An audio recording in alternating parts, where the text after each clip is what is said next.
50대, 60대에 접어들면서 가장 큰 걱정거리 중 하나는 바로 은퇴 후의 경제적 안정입니다. 월급이 끊긴다는 막막함, 연금만으로 과연 살 수 있을까 하는 불안감은 누구나 한 번쯤 느껴봤을 텐데요. 특히 공무원 연금처럼 보장된 노후가 있다고 해도 그 실상이 기대와 다를 수 있다는 사실은 충격적으로 다가올 수 있습니다. 은퇴를 앞둔 당신, 이 영상이 꼭 필요한 이유를 지금부터 알려드리겠습니다. 공무원 연금의 실상 은퇴 후 정말 안정적일까? 안녕하세요. 오늘은 공무원 연금을 주제로 이야기해 볼까 합니다. 공무원 연금은 안정적인 노후를 보장하는 꿈의 제도처럼 보이지만 현실은 생각보다 간단하지 않다는 사실을 알고 계셨나요? 특히 50대, 60대의 은퇴를 앞둔 분들께는 이 이야기가 더욱 공감되실 겁니다. 연금만 믿고 은퇴 후를 준비하는 것이 얼마나 위험할 수 있는지, 그리고 무엇을 더 준비해야 하는지 지금부터 3가지 사례와 함께 살펴보겠습니다. 사례 1. 기대보다 낮은 연금 수령액. 김 씨는 30년 넘게 지방 공무원으로 일하며 공무원 연금만 있으면 노후가 걱정 없을 거라 믿어왔습니다. 은퇴 후 매달 약 200만 원에서 250만 원 정도의 연금을 받게 될 거라는 이야기를 들었으니까요. 그런데 막상 은퇴를 하고 나니 실수령액은 생각보다 훨씬 적었습니다. 건강보험료, 세금, 기타 공제 항목을 제외하고 나니 매달 통장에 찍히는 금액은 180만 원도 채 되지 않았습니다. 김 씨는 이렇게 말했습니다. 30년 동안 꼬박꼬박 연금 냈는데 이렇게 받을 줄은 몰랐어요. 물가도 오르고 생활비도 만만치 않은데 이 돈으로는 빠듯하게 살아야 할 것 같아요. 여기서 중요한 건 연금이 보장된다고 해서 모든 문제가 해결되는 게 아니라는 점입니다. 연금은 어디까지나 기초적인 생활을 위한 보조일 뿐 은퇴 후의 모든 지출을 감당하기에는 턱없이 부족할 수 있다는 점을 꼭 기억해야 합니다. 사례 2. 예상치 못한 지출로 인한 어려움. 박 씨 부부는 퇴직 후 연금으로 생활비를 충당할 계획을 세웠습니다. 두 사람의 연금을 합치면 매달 약 400만 원 정도가 들어오니 충분할 거라 생각했죠. 하지만 은퇴 후 몇 년이 지나면서 상황은 달라졌습니다. 남편 박 씨가 큰 병원비가 필요한 질병을 겪으면서 매달 의료비로만 수백만 원이 나가기 시작했습니다. 그뿐만 아니라 자녀들의 결혼비용, 손자 교육비 지원 등 예상치 못한 지출이 겹치면서 연금만으로는 생활비를 충당할 수 없게 되었습니다. 박 씨 부부는 말합니다. 평생 벌어놓은 돈은 다 썼고 이제 연금만 믿고 살아야 하는데 지출이 많아지니까 이 돈으로는 너무 부족하더라고요. 병원비 때문에 예비비를 미리 준비하지 않은 게 후회가 됩니다. 이 사례는 우리에게 중요한 교훈을 줍니다. 은퇴 후에는 예상치 못한 지출이 언제든 발생할 수 있습니다. 따라서 연금 외에도 비상금을 마련하거나 추가 소득을 얻을 방법을 고민해야 한다는 것입니다. 사례 3. 은퇴 후 소득 공백으로 인한 스트레스. 최 씨는 56세에 공무원 정년퇴직을 하고 연금으로 생활을 시작했습니다. 그런데 은퇴 초기 월급에서 연금으로 소득이 바뀌자 심각한 스트레스를 겪기 시작했습니다.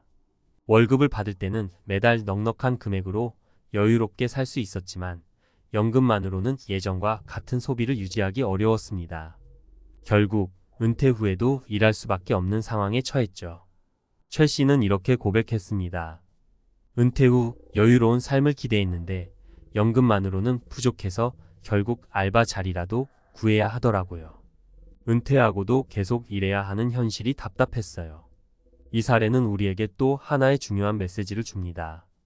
은퇴 후 안정적인 삶을 살기 위해서는 연금뿐만 아니라 추가 소득을 얻을 방법 혹은 소득 없이도 유지할 수 있는 생활비 구조를 미리 만들어야 한다는 점입니다. 연금만 믿지 말고 준비해야 할 3가지. 사례에서 보셨듯이 연금만으로 은퇴 후 삶이 완벽히 해결되지 않습니다. 그렇다면 어떻게 대비해야 할까요? 구체적으로 다음 3가지를 추천드립니다. 추가 소득원 만들기. 은퇴 후에도 가능한 일을 찾아 소득을 유지하는 방법을 고민해 보세요. 예를 들어 소규모 자영업, 파트타임 근무 혹은 자격증을 활용한 일 등이 있습니다. 지금부터라도 자신의 기술이나 관심사를 기반으로 새로운 도전을 시작해 보세요. 미리 비상금 마련하기. 의료비, 자녀 지원비 등 예상치 못한 지출은 반드시 발생합니다. 이를 대비하기 위해 연금 외에 현금성 자산을 미리 확보해 두는 것이 중요합니다. 비상금을 마련하는 가장 쉬운 방법은 불필요한 소비를 줄이고 꾸준히 저축하는 것입니다. 생활비 구조 간소화하기. 은퇴 후에는 생활비 구조를 단순화하고 소비를 줄이는 것이 필요합니다.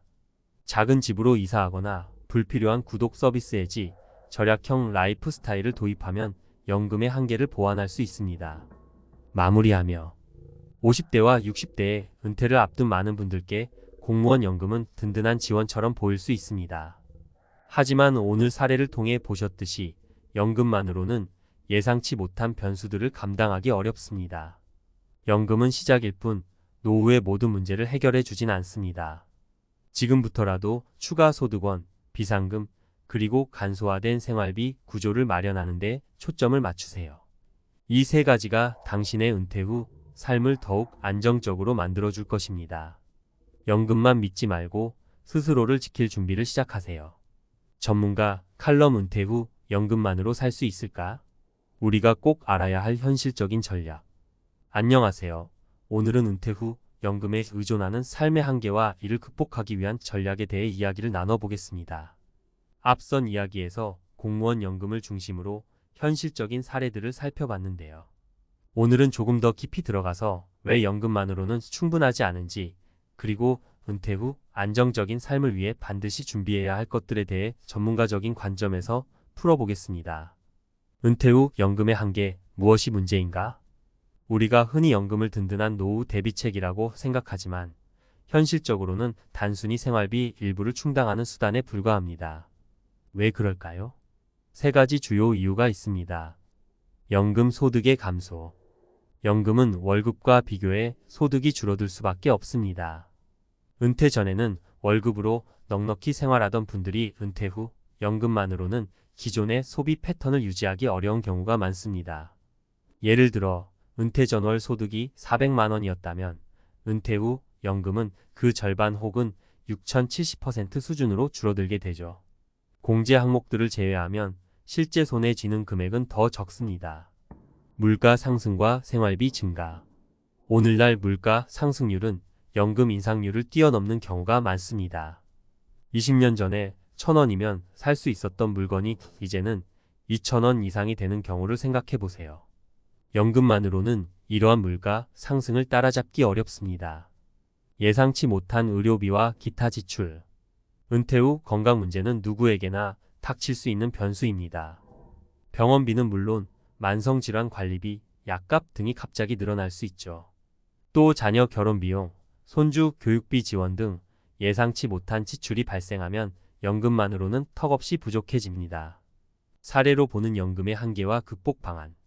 이제 현실적인 사례를 통해 연금만으로는 충분하지 않은 이유를 다시 한번 짚어보고 이를 어떻게 극복할 수 있는지 구체적인 방안을 제시하겠습니다.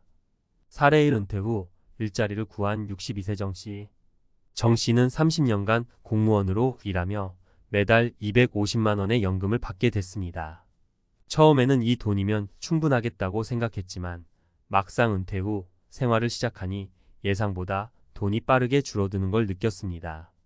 전기세, 난방비, 식비 등 기본 생활비 외에도 모임비, 취미생활 비용까지 합치니 매달 적자가 났습니다. 결국 정 씨는 은퇴 후에도 아르바이트를 시작했습니다. 정 씨는 이렇게 말합니다. 연금만으로는 생활이 빠듯해서 주 3일 편의점에서 아르바이트를 하고 있어요. 몸은 조금 힘들지만 그래도 월급이 추가되니 마음은 한결 편합니다. 해결 방안. 정 씨처럼 은퇴 후에도 소득을 유지할 수 있는 일자리를 미리 찾아보는 것이 중요합니다.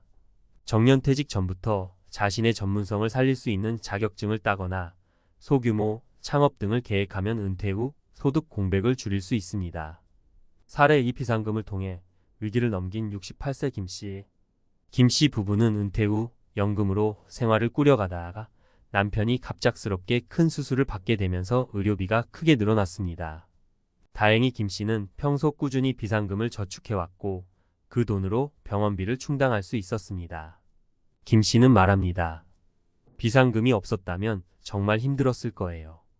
연금만 믿고 살았다면 병원비에 쩔쩔맸을 텐데 미리 준비해둔 돈이 큰 도움이 됐습니다. 해결 방안. 의료비와 같은 예상치 못한 지출은 언제든 발생할 수 있습니다. 연금 외에 비상금을 반드시 마련해 두고 이를 지출하지 않도록 엄격히 관리하세요.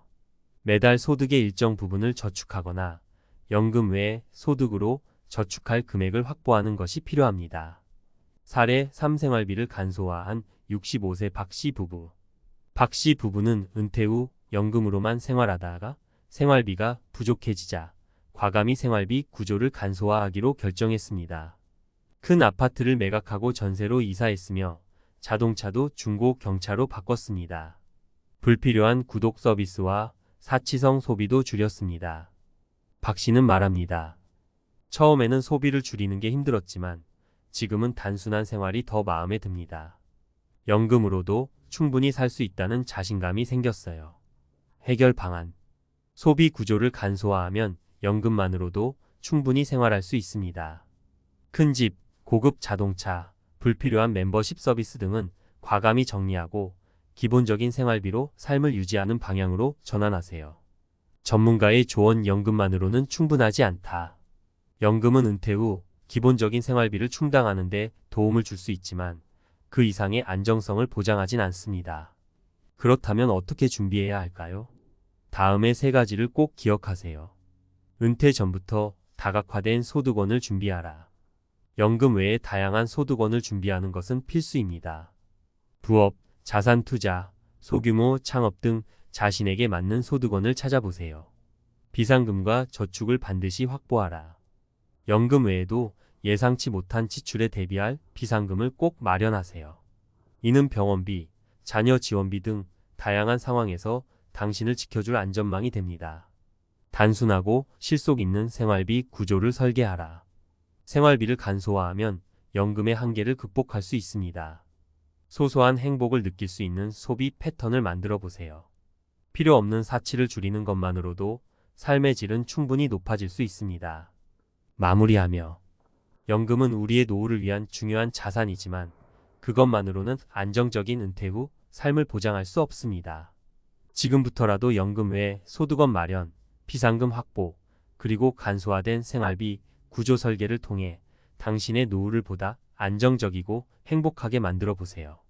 연금은 시작일 뿐입니다. 당신의 미래는 당신의 준비에 달려 있습니다. 월급 없이도 산다. 배당금만으로 먹고 사는 현실 계산법 공개. 요즘 사람들 모이면 이런 얘기 한 번쯤은 나옵니다. 은퇴하고 나면 뭐하고 살지? 연금만 믿고 괜찮을까? 나도 배당금으로 살아보고 싶다.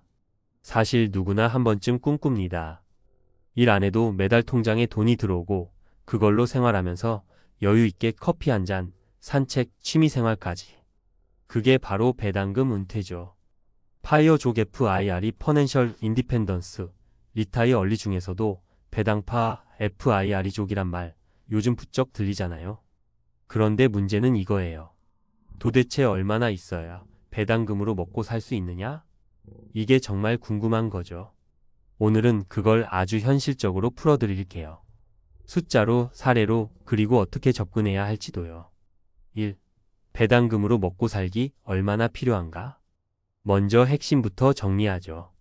목표는 월 생활비를 배당금으로 충당하는 것입니다. 예를 들어 한 달에 200만 원이 필요하다고 해볼게요. 그럼 1년에 2,400만 원이죠. 여기에 사용되는 공식은 간단합니다. 필요한 금액, 배당률 필요한 자산 총액. 요즘 안정적인 고배당주 기준으로 연 4% 배당률을 잡으면 2,400만 원 0.046억 원입니다. 즉, 연 4% 수익률을 주는 자산 6억 원이 있으면 일 안 해도 월 200이 들어오고 그걸로 살아갈 수 있다는 계산이죠. 물론 세금이나 배당 변동성도 고려해야 하니 현실적으로는 1020% 정도 여유를 더 잡는 게 좋습니다. 2. 사례 1. 60세 김씨 퇴직금으로 배당 리밸런싱 성공. 서울에서 은퇴한 60세 김모 씨는 대기업 퇴직 후 퇴직금 3억 원과 별도 모아둔 자금 2억 원, 총 5억 원을 가지고 있었습니다. 처음엔 그냥 정기예금으로 묶으려 했는데 이율이 너무 낮은 게 문제였죠. 그러다 유튜브에서 배당 ETF에 대해 알게 됐고 고배당 ETF와 우량 배당주에 분산 투자하기 시작했어요. 현재는 월 평균 160만원 정도의 배당금이 꾸준히 들어옵니다. 소소하지만 국민연금까지 합치면 매달 250만원 정도로 생활이 가능하죠. 일은 그만뒀지만 통장에 돈이 들어오니 내가 여전히 사회와 연결된 느낌이에요. 김 씨의 말입니다. 퇴직 이후 무기력에 빠지는 분들 많지만 이런 금융 루틴 하나가 정신적 안정도 준다고 해요. 3. 사례 이 50대 중반 맞벌이 부부 FIR이 목표로 배당 자산 만들기 중. 두 번째는 아직 은퇴 전인 56세 박 씨 부부입니다.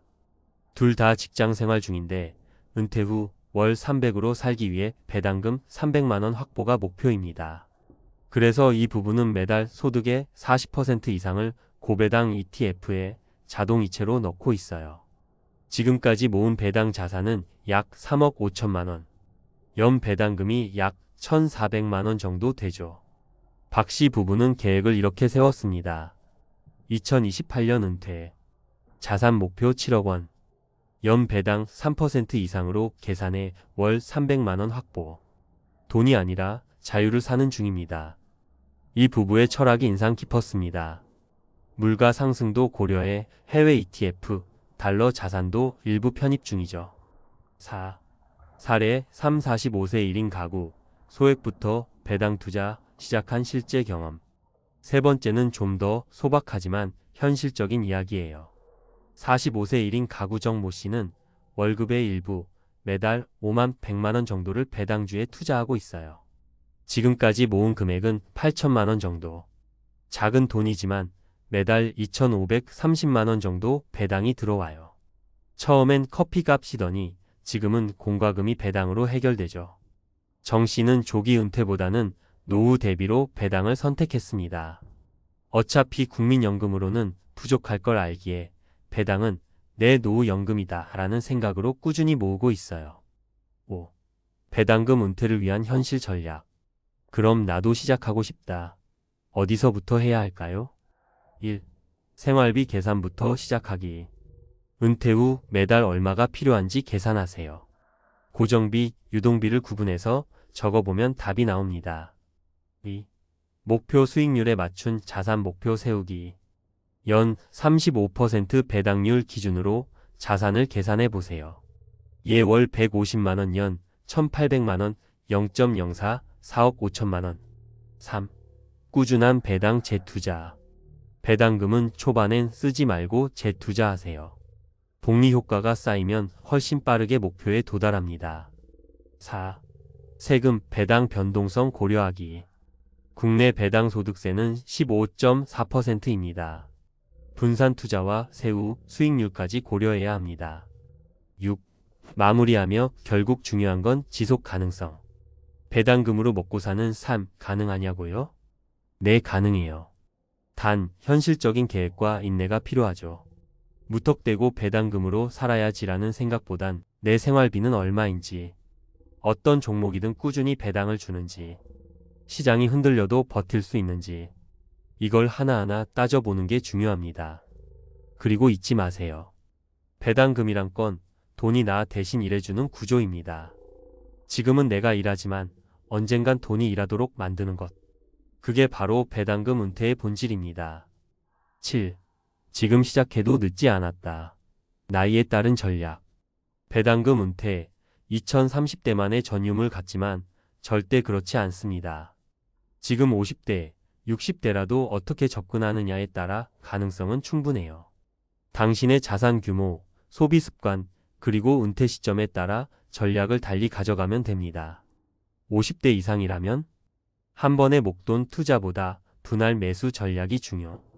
은퇴 자금 대부분이 한꺼번에 들어오다 보니 단번에 넣는 실수를 하는 분들이 많습니다. 변동성이 큰 시장에선 분산 투자, 분할 매수로 리스크를 줄이는 게 핵심이죠. 고배당 ETF 활용하기. 개별 주식은 리스크가 크니 분산이 잘 된 ETF로 안정적으로 수익을 노리는 방식이 좋습니다.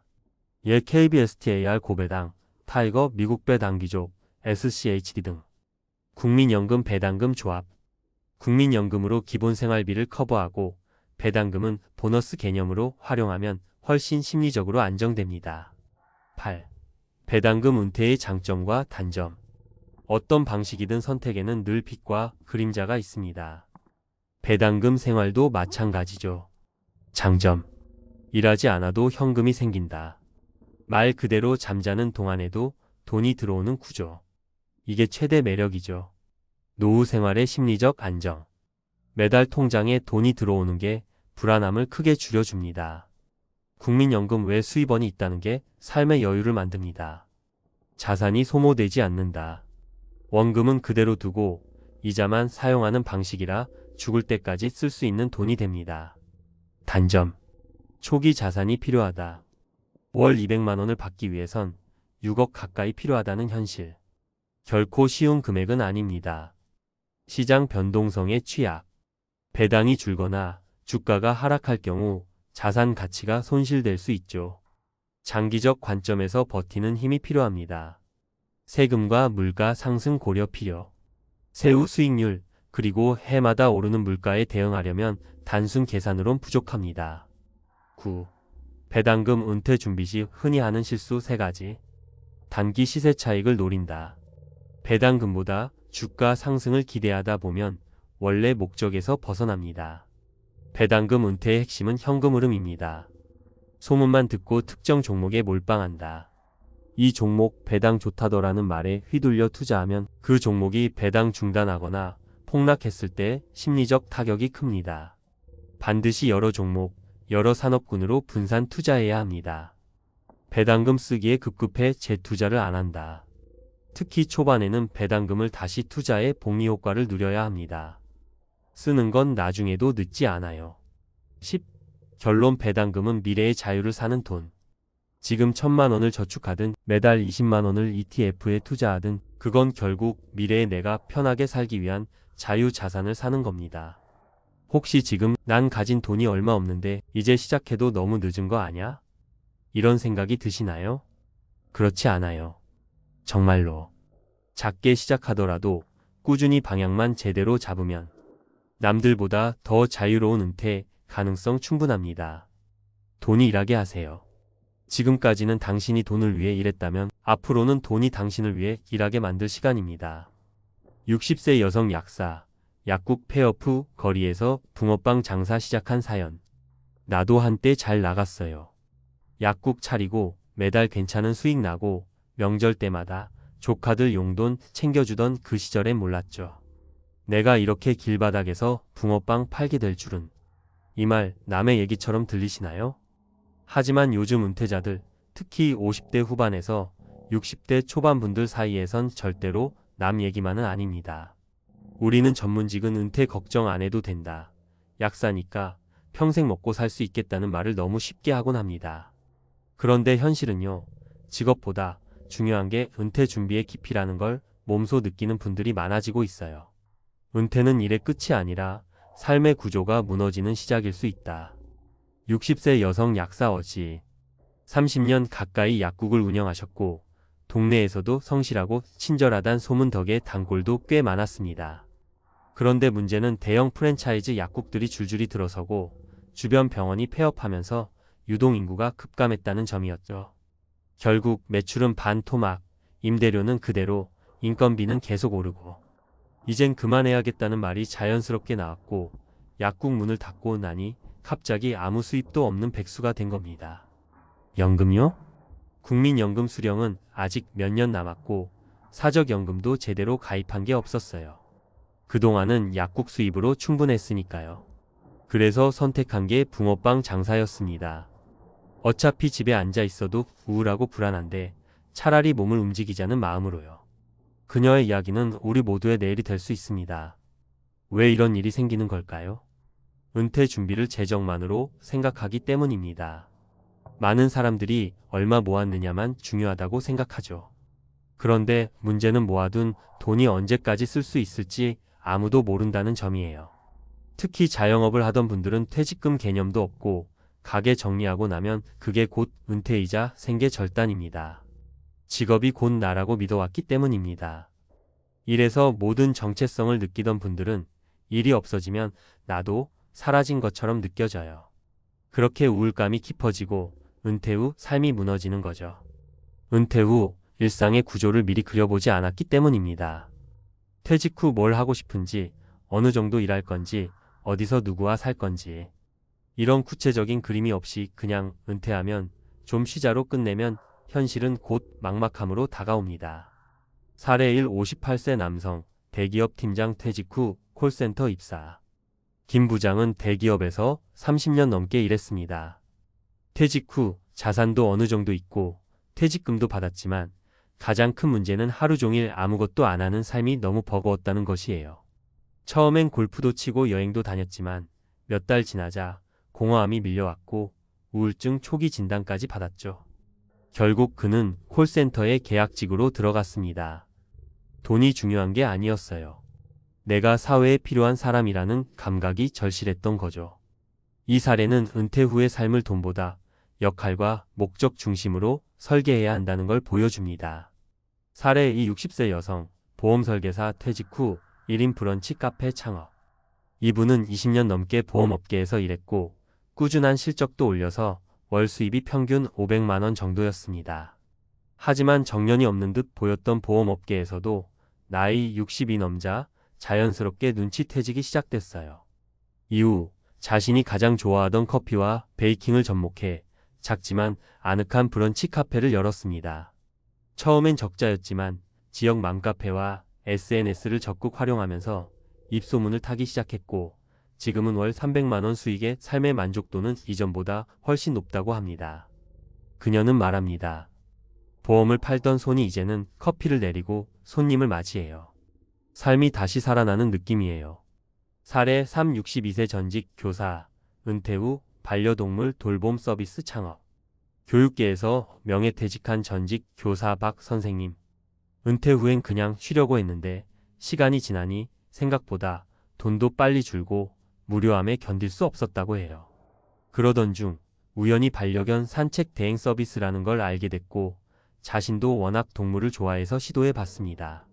현재는 SNS를 통해 단골 고객도 생기고 한 달 수입도 15만 200만 원가량 생긴다고 합니다. 일하면서 동물과 교감하고 사람들과 소통하니 너무 좋아요. 돈이 목적이 아니라 내가 살아있다는 느낌이 중요해졌어요. 정리하며 은퇴 후에도 내가 빛나는 삶을 위해 준비해야 할 것들. 은퇴는 피할 수 없는 현실입니다. 하지만 어떻게 맞이하느냐에 따라 피눈물 나는 생존의 연속이 될 수도 있고 작지만 따뜻한 제2의 삶이 될 수도 있어요. 첫째, 재정 준비는 적게 쓰는 삶을 기준으로 다시 설계해야 합니다. 둘째, 돈보다 중요한 건 일상에서의 역할과 정체성입니다. 셋째, 지금부터라도 내가 무엇을 좋아하고 무엇을 할 때 행복한지를 자주 들여다보세요. 60세 약사 어씨가 붕어빵 장사를 시작한 건 단지 돈이 아니라 나는 여전히 사회 속에서 살아가고 있다는 작은 자존감의 회복이었습니다. 당신의 은퇴 후 삶, 수입보다 중요한 건 존재감과 삶의 구조입니다. 지금부터 하나씩 다시 짜보는 건 어떨까요? 은퇴 후 가장 무서운 건 고립이에요. 사람들은 종종 은퇴하면 쉬고 싶다고 말합니다. 맞는 말이에요. 하지만 막상 은퇴하고 나면 처음 한두 달은 영화도 보고 여행도 다니고 참 좋죠? 문제는 그 다음이에요. 내가 오늘 하루 뭘 했지? 이제 누구도 나를 필요로 하지 않는 걸까? 이런 생각이 슬금슬금 들어오기 시작하면 그때부터 마음이 무너집니다. 특히 대화 상대가 줄어드는 고립감, 그리고 내가 사회에서 밀려났다는 무력감은 어떤 연금, 어떤 저축보다도 훨씬 더 큰 위협이에요. 그렇다면 은퇴 후 존재감을 되찾는 방법은 뭘까요? 1. 작더라도 일상 속 역할을 만드는 것. 꼭 돈을 벌지 않아도 괜찮아요. 동네 도서관에서 자원봉사도 좋고 마을 주민센터에서 진행하는 강의나 프로그램에 참여하는 것도 좋습니다. 아니면 아파트 단지 게시판에 아이들 등하교 도우미 하실 분 구해요. 같은 작은 일도요. 작은 역할 하나가 나는 아직 살아있는 사람이라는 감각을 되살려줍니다. 2. 평생 직업은 없지만 평생 할 수 있는 작업은 있다. 우린 너무 오랫동안 회사와 직장에 인생을 맡겨왔어요. 하지만 은퇴하고 나면 이제는 내가 주체가 되는 작은 일거리가 중요해져요. 앞서 붕어빵 장사 시작한 약사님도 이젠 돈보다 내가 만드는 붕어빵을 웃으며 사가는 사람들을 보며 사는 재미가 생겼어요. 라고 하시더라고요. 중요한 건 누군가에게 쓸모 있는 사람으로 살아간다는 감정입니다. 그게 바로 노년의 삶을 건강하게 붙잡아주는 심리적 기반이에요. 3. 마음의 연습, 은퇴 전에 미리 해두기. 이제 직함이 없는 삶, 회식이 없는 삶, 명절에 요즘 뭐 하세요? 라는 질문이 불편해지는 삶이 다가옵니다. 그러니 미리 연습해야 해요. 내가 없어도 회사는 잘 돌아간다. 돈보다 중요한 건 나의 정신 건강과 시간이다. 이젠 내 기준으로 하루를 살아간다. 이런 문장을 자주 떠올리며 은퇴 후의 삶을 마음속으로 자주 시뮬레이션해 보세요. 마지막으로 당신에게 꼭 전하고 싶은 말. 우리는 이제 은퇴 후 30년을 살아야 하는 시대에 살고 있어요. 과거처럼 정년이면 인생 끝이 아닙니다. 오히려 이제 진짜 내 삶을 사는 시간이 시작됐다고 생각해야 해요. 그 시작은 큰 돈, 대단한 계획이 아니라 작은 자존감, 하루 일시간의 활동, 내가 좋아하는 것. 이 세 가지에서부터 출발하면 충분합니다. 마무리하며 60세 여성 약사, 약국 폐업 후 붕어빵 장사 시작했다. 처음 들으면 안타깝게 느껴질 수 있어요. 하지만 깊이 들여다보면 그 안엔 자존감 회복, 삶의 유연함, 포기하지 않는 자세가 담겨 있답니다. 당신의 은퇴 후 삶도 분명히 그렇게 조금은 낯설지만 새로운 의미로 가득한 여정이 될 수 있어요. 그러니 너무 불안해하지 마세요. 우리에겐 아직 하고 싶은 일을 할 수 있는 시간, 그리고 그걸 새롭게 만들어갈 힘이 남아 있습니다. 55세 대기업 임원, 은퇴 후 7년간 여행 산매경 남은 건 빈 지갑과 망가진 건강. 안녕하세요. 은퇴 준비라 하면 다들 무엇부터 떠올리시나요? 어떤 분들은 평생 고생했으니 이제 사랑하는 가족과 함께 여유롭게 살겠다는 꿈을 꾸고, 또 어떤 분들은 나만의 세계 여행을 로망으로 삼곤 하죠. 사실 은퇴 후 인생은 각자만의 색깔이 있는 두 번째 삶이라고들 하는데 그만큼 기대감도 높고 불안감도 커집니다. 특히 우리가 주위에서 흔히 보는 은퇴자, 여행 이야기는 자칫 겉으로는 참 화려해 보여도 막상 현실은 그렇지 않을 수도 있어요. 오늘은 55세 대기업 임원이 은퇴 후 7년간 여행 산매경에 빠졌다. 빈 지갑과 망가진 건강만 남았다는 한 사례를 중심으로 은퇴 후 삶을 어떻게 준비해야 하고 어떤 점들을 미리 고려해야 할지 함께 이야기해 보려고 합니다. 혹시 곧 은퇴를 앞두셨거나 이미 은퇴를 하셨지만 또 다른 도전을 꿈꾸시는 분들이라면 지금부터 제 얘기를 잠시 들어보세요. 1. 은퇴 후에 대한 장밋빛 기대와 현실의 충돌. 많은 분들이 퇴직 직전에 나도 퇴직하면 유럽이나 미국, 동남아를 신나게 여행 다녀야지라고 생각하시죠. 저 역시 그런 생각을 하고 있었고 실제로 많은 주변 지인들도 비슷한 마음을 갖고 있었습니다. 그런데 문제는 은퇴 직후가 되면서부터 본격적으로 드러납니다. 퇴직금과 모아둔 저축, 그리고 어느 정도의 투자, 수익이 있으니 이 정도면 몇 년은 버틸 수 있겠지라고 안심했다가 생각보다 빠르게 줄어드는 통장 잔고에 당황하게 되거든요. 우리 주인공인 전직 대기업 임원 역시 월급도 좋았고 보너스도 안정적이었으니 재정 상태에 대한 불안은 거의 없었습니다. 게다가 퇴직금도 큰 목돈으로 들어왔겠다. 이럴 때 아니면 언제 여행을 즐기겠나 싶어 장기 해외여행에 뛰어들었죠. 처음에는 럭셔리 여행까진 아니어도 꽤 괜찮은 레벨의 호텔과 숙소를 알아보며 유럽 곳곳을 누볐다고 해요. 그런데 여행 1년, 2년 해가 갈수록 재정 부담이 점점 커집니다. 거기다 몸도 예전만 같지 않아서 장거리 이동의 피로가 누적되고 현지 병원을 종종 방문하기도 했죠. 그렇게 7년이라는 시간이 지나서야 한국으로 돌아왔는데 돌아와 보니 빈 지갑에 건강까지 잃어버린 자신을 보게 된 겁니다. 한순간엔 모든 걸 내려놓고 떠나는 여행이 얼마나 달콤할까요? 하지만 언젠가는 그 끝이 오고 현실로 돌아와야 할 날이 있습니다. 그래서 오늘은 이 이야기를 통해 은퇴 후의 삶을 단순히 꿈을 이루는 시간으로만 바라보기보다는 좀 더 체계적으로 준비해야 한다는 점을 말씀드리고 싶어요. 2. 사례 3가지로 보는 은퇴 후 준비의 중요성. 사례 1. 은퇴 후 여행으로 전 재산 탕진한 60대 은행원. 어시 60세는 국내 굴지의 은행에서 30년 넘게 일하며 꽤 안정적인 수입을 모아뒀습니다. 그런데 한번 사는 인생, 빨리 은퇴하고 여행하면서 살아보자라는 꿈을 실현하기 위해 계획보다 5년 일찍 퇴직을 한 거예요. 처음에는 퇴직금과 저축해둔 돈으로 세계 곳곳을 2년 동안 누볐죠. 문제는 예산을 초과해도 지금 안 하면 언제 하나라는 생각에 과감한 지출을 계속했다는 겁니다. 2년 후 남은 돈이 훨씬 적어져서 대책이 필요했지만 이미 일자리를 구하기엔 나이도 있고 경력도 딱히 재취업에 유리한 분야가 아니었습니다. 여행의 추억은 많지만 한국으로 돌아왔을 때 일상 생활비조차 마련하기 어려워진 거죠. 결국 노후 자금마저 거의 소진되어 다시 작은 가게를 열어보려 했지만 코로나 시기 등에 겹치면서 쉽지 않았다고 합니다. 시사점. 은퇴 시기를 앞당기는 게 나쁘다는 건 아니지만 그만큼 더 긴 노후와 더 큰 경제적 책임이 뒤따릅니다. 은퇴 이후에는 새로운 수입원이 풍족하기 어렵다는 점을 꼭 감안해야 해요. 사례 이 책임감 무게 늦춰 버린 58세 공무원의 해외 체류. B씨 58세는 성실히 공무원 생활을 마치고 비교적 안정된 연금을 기대할 수 있었습니다. 그래서 어차피 매달 일정 금액의 연금이 나오니 해외에서 살면 좀 더 저렴하게 지낼 수 있지 않을까? 라는 계산으로 동남아로 떠났어요. 초창기에는 월세와 생활비가 한국보다 싸서 역시 신의 한 수라고 생각했습니다. 그런데 살다 보니 언어 문제와 예상치 못한 병원비, 비자 연장 비용 등이 은근히 무시 못할 수준이었습니다. 무엇보다 현지에서 해낼 수 있는 경제활동이 거의 없어서 연금 외 추가 수입은 전혀 없었던 거죠.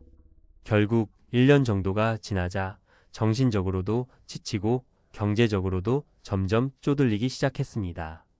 결국 한국으로 돌아왔지만 기존 거주지를 정리했던 터라 다시 안정된 생활을 찾기까지 시간이 꽤 걸렸다고 해요. 시사점. 한국보다 물가가 싸다는 이유만으로 무작정 해외로 가는 건 위험합니다. 특히 아프거나 위급 상황이 닥쳤을 때 타지에서는 더 힘들 수 있어요. 따라서 한국에서의 의료보험, 연금 체계 등을 꼼꼼히 따져봐야 합니다. 사례 3조기 은퇴 후 유튜브 여행 크리에이터에 도전한 56세 프리랜서. CC 56세는 원래 프리랜서로 일하다 보니 직장인보다 일찍 자유로운 시간을 만들 수 있었습니다. 그래서 유튜브 채널을 개설하고 국내외 여기저기를 돌아다니며 여행 비로그를 찍기 시작했어요. 초창기에는 요즘은 유튜브로 돈을 벌 수 있다는데 여행과 수익 창출을 동시에 할 수 있으면 최고 아니겠어? 라는 기대가 컸죠. 실제로 몇 달 동안은 조회수도 어느 정도 나와서 희망적이었습니다. 하지만 채널 운영이 쉽지는 않더군요. 영상 편집, 콘텐츠 기획, 현지 답사 등 모든 과정이 체력적으로도 시간적으로도 만만치 않았습니다. 게다가 경쟁도 치열해 점점 조회수가 떨어지면서 수익도 급감했죠. 결국 저축해둔 돈으로 버티기엔 지출이 너무 빠르게 늘어나 더 이상 지속하기가 어려워졌다고 해요. 마음만은 20대지만 몸은 점점 따라주질 않더라라는 그의 농담이 씁쓸하게 들렸습니다. 시사점. 새로운 도전을 하는 건 좋지만 수익화가 확실하지 않은 상태에서 큰 비용을 들여 장기간 도전하는 건 위험합니다. 은퇴 후에는 무엇보다 안정성을 고려해야 합니다. 3. 은퇴 후 여행 그리고 삶의 균형. 자, 그렇다고 해서 은퇴 후에는 아무것도 하지 말고 집에만 있어야 한다는 이야기가 결코 아닙니다. 오히려 직장 다닐 때 못했던 것들을 해볼 수 있는 소중한 시기죠. 다만 무작정 떠나기보다는 최소한의 재정적 계획과 건강 관리를 병행해야 한다는 겁니다. 재정적 계획 수립. 은퇴 후 최소 20년 이상을 살아야 한다고 보면 매달 고정으로 들어오는 연금이나 부동산 임대 수익 등을 먼저 파악하세요. 여행에 사용할 예산과 일상생활비를 분리하여 과도한 지출을 방지하는 게 핵심입니다. 건강관리와 보험 체크. 해외여행을 고려한다면 현지 의료 시스템이 어떠한지 미리 알아보고 여행자 보험도 꼼꼼히 챙겨야 합니다. 장기 여행이 아닌 짧은 여행을 여러 번 나눠서 가는 방식으로 체력과 예산을 조절하는 것도 방법이 될 수 있어요. 새로운 수익 모델 또는 취미 찾기. 전업으로 여행을 다닐 수 있다면 좋겠지만 그만큼 비용이 크기 때문에 쉽지 않습니다. 일정 부분 비용을 충당할 수 있는 재택근무나 취미활동, 재능 기부 등을 병행하는 것이 정신적으로도 건강합니다. 한 번쯤은 해보고 싶었던 일을 리스크가 적은 선에서 시도해 보세요. 4. 결론 은퇴 후의 삶, 제대로 누리기 위해. 저는 은퇴 후의 여행이 인생의 선물이라고 생각해요. 다만 그 선물은 제대로 준비하고 제대로 즐길 수 있을 때 가치가 빛납니다. 이야말로 늦었을 때 후회하지 않게 미리미리 계획하는 습관이 필요하다는 뜻이죠. 이 글의 시작점이었던 55세 대기업 임원의 이야기를 다시 떠올려 볼까요? 7년간의 여행은 분명 그의 가슴에 지울 수 없는 추억을 남겼을 겁니다. 하지만 돌아와 보니 재정적 부담과 건강 문제로 걱정이 이만저만이 아니었다고 하죠. 이렇듯 꿈을 좇는 것도 중요하지만 그 꿈을 현실에서 지속 가능하게 만드는 방법은 결국 체계적인 재정 설계와 건강 관리입니다. 제 주변에도 은퇴를 고민하는 분들이 많은데요. 스스로에게 늘 이런 질문을 던져보라고 권합니다. 나는 은퇴 후 여행을 어떻게, 얼마나 오래 할 수 있을까? 내 재정과 건강 상태는 그 계획을 안전하게 받쳐줄 정도인가? 이 질문에 답을 갖추고 떠나는 여행이라면 설령 길이 조금 험해도 훨씬 안심되고 즐겁게 느껴질 거예요. 그리고 만약 준비가 좀 부족하다 싶다면 너무 낙담하지 마시고 작은 것부터 하나씩 차근차근 채워나가시면 됩니다. 정말 중요한 건 무조건 안 된다가 아니라 어떻게 하면 가능하게 만들까를 고민하는 과정이니까요. 오늘 이야기가 은퇴 후 여행에 대한 환상을 깨뜨리려는 의도는 전혀 아닙니다. 오히려 더 건강하고 더 즐겁고 더 안전한 여행을 위해 꼭 필요한 과정을 함께 생각해 보자는 거예요. 우리 모두 열심히 일한 만큼 제대로 누리는 노후를 맞이했으면 좋겠습니다. 은퇴 후에도 삶은 계속 이어지니까요.